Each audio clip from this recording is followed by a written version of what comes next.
O podcast Além da Capa é apresentado pela FAM, Faculdade de Americana. Faculdade é FAM, o momento é agora.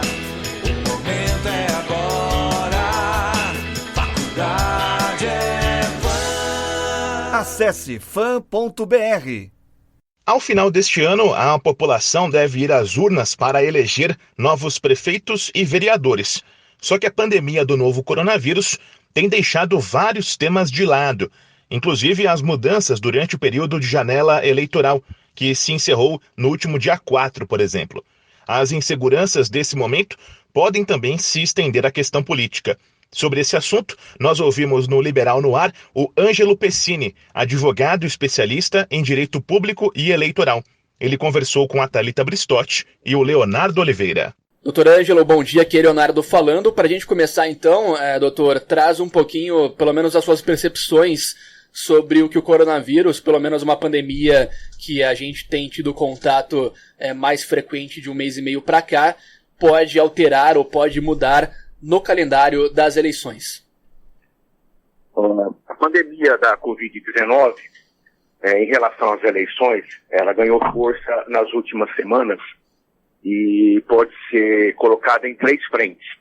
A primeira, junto ao Poder Legislativo, no Congresso Nacional, existe uma movimentação no sentido de apresentação de uma PEC, mais de uma, na verdade, para alterar a data das eleições e até mesmo para unificar as eleições nacionais com as eleições municipais.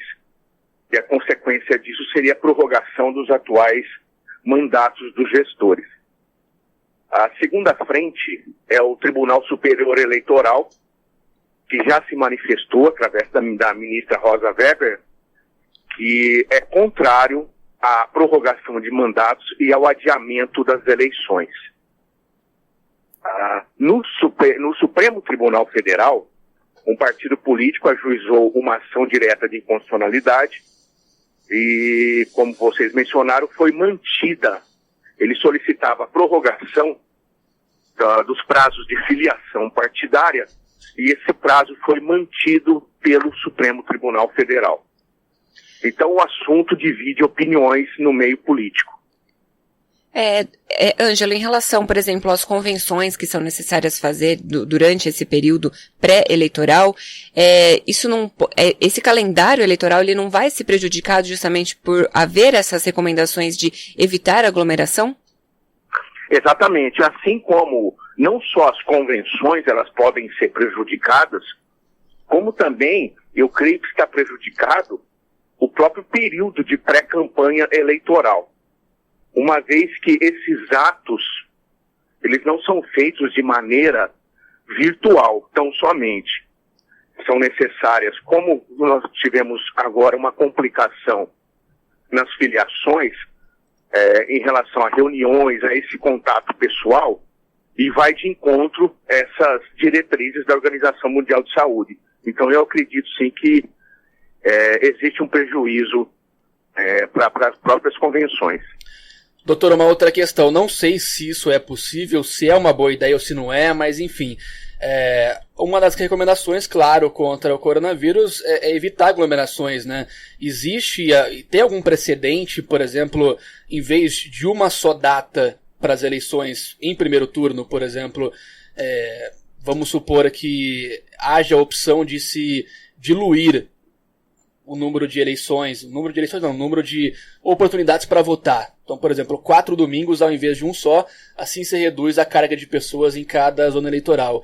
Isso já aconteceu alguma vez? É uma possibilidade ou daria, de certa forma, algum tipo de problema?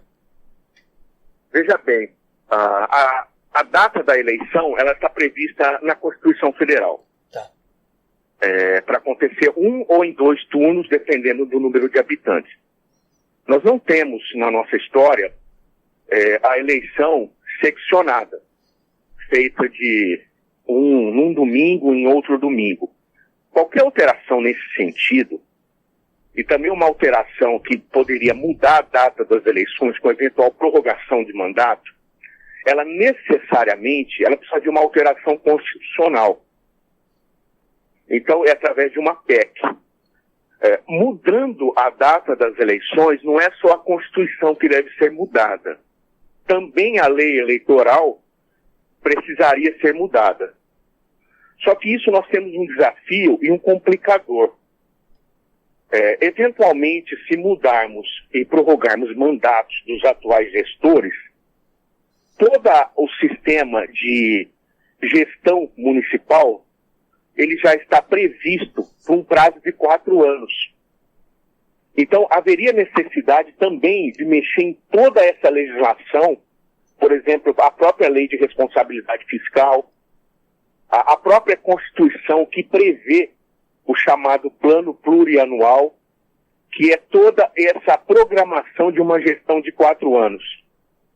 Então, eu acredito que a medida mais proporcional que venha a acontecer é a linha proposta pelo ministro Barroso do TSE, que é o acompanhamento diário da evolução do quadro da Covid-19 para, no mínimo, nós mantermos essas eleições para 2020 com um ajuste na data da eleição, sem seccionar essa eleição e deixar ela para, no mínimo, para dezembro de 2020.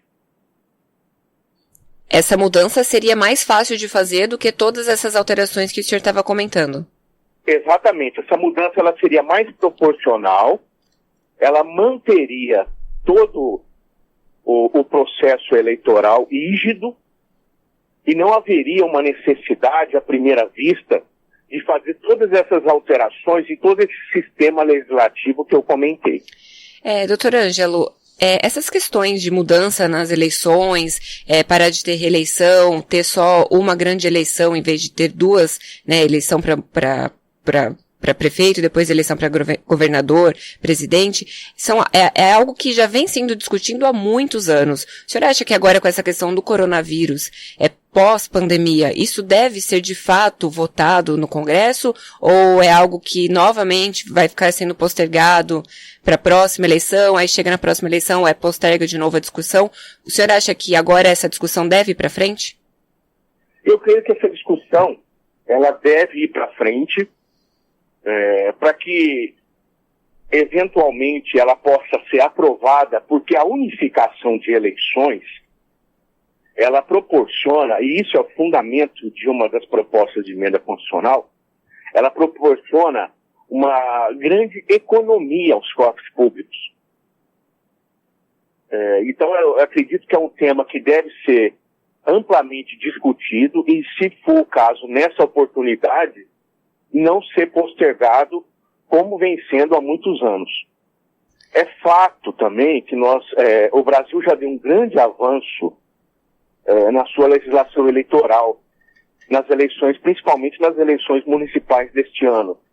Por exemplo, com o fim das coligações para as eleições proporcionais, nós terminamos ou minimizamos o efeito dos puxadores de voto. Outro avanço foi uma cláusula de desempenho que estabelece 10% de votação nominal para cada candidato. Então, são todos os sistemas, essas alterações, elas vêm ao longo do tempo proporcionando um avanço no sistema eleitoral. E é uma oportunidade do Congresso Nacional e da sociedade discutir efetivamente de uma possível unificação das eleições. Certo. E, Ângelo, saindo um pouquinho dessa questão da eleição e indo para a administração pública, muitas prefeituras, o próprio governo, enfim, está decretando estado de calamidade pública e isso facilita justamente para facilitar a compra de materiais para o combate à pandemia de coronavírus.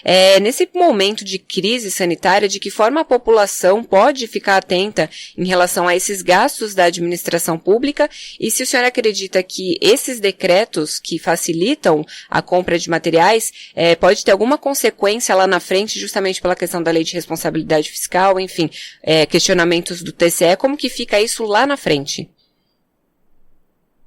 Os decretos de calamidade pública que várias administrações municipais assim o fizeram, eles são remetidos à Assembleia Legislativa para o reconhecimento. E qual que é a consequência nas finanças municipais?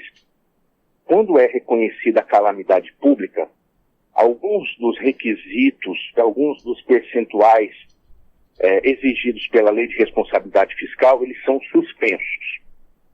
Porém, isso é importante as pessoas ficarem atentas, isso não representa um cheque em branco e muito menos um cartão de crédito aos administradores. O simples reconhecimento da calamidade, não diria simples, porque é uma questão mundial, ele deve ter um acompanhamento efetivo se eventuais despesas que forem feitas, emergenciais, aquisições, elas de fato tenham uma correlação com aquele estado de calamidade que foi reconhecido pelos decretos. O Tribunal de Contas do Estado de São Paulo vai acompanhar todas essas ações e a população também pode acompanhar através do portal da transparência, que é disponibilizado por lei em cada órgão público. Tá certo, doutor Ângelo. Muito obrigada pela participação aqui no Liberal no Ar e pelos esclarecimentos. Eu que agradeço. Um bom dia a todos. Um bom dia. Conversamos com o Ângelo Pessini, que é advogado especialista em direito público e eleitoral, para falar como fica a eleição municipal deste ano em meio à pandemia do novo coronavírus.